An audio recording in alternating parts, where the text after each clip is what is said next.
श्रीराम उवाच। ॐ नमस्ते त्रिजगद्वन्द्ये संग्रामे जयदायिनी प्रसीद विजयं देहि कात्यायनि नमोऽस्तु ते। सर्वशक्तिमये दुष्ट रिपुनिग्रहकारिणि दुष्टजृम्भिणी संग्रामे जयं देहि नमोऽस्तु ते। त्वमेका परमा शक्तिः सर्वभूतेष्वस्थिता दुष्टं संहर संग्रामे जयं देहि नमोऽस्तु ते। रणप्रिये रणरक्तभक्षे मांसभक्षणकारिणि प्रपन्नार्तिहरे युद्धे जयं देहि नमोऽस्तु ते। खट्वाङ्गासिकरे मुण्डमालाद्योतितविग्रहे ये त्वां स्मरन्ति दुर्गेषु तेषां दुःखहरा भव।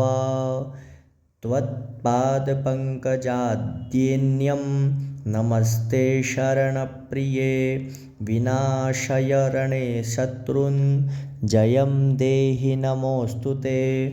अचिन्त्यविक्रमे चिन्त्य रूपसौन्दर्यशालिनी अचिन्त्यचरिते चिन्त्ये जयं देहि नमोऽस्तु ते।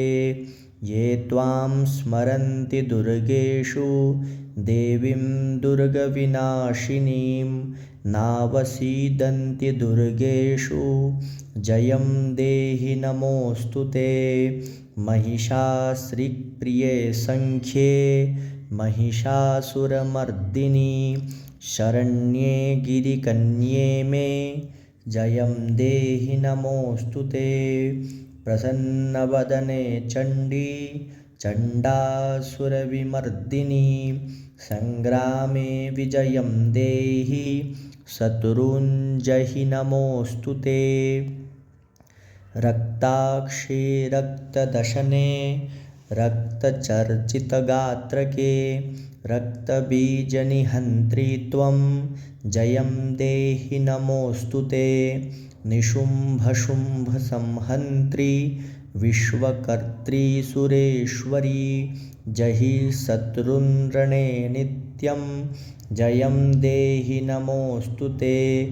भवान्येतज्जगत्सर्वं त्वं पालयसि सर्वदा रक्ष विश्वमिदं मातर्हत्वैतान् दुष्टराक्षसान् त्वं हि सर्वगता शक्तिर्दुष्टमर्दनकारिणी प्रसीद जगतां मातर्जयं देहि नमोऽस्तु ते।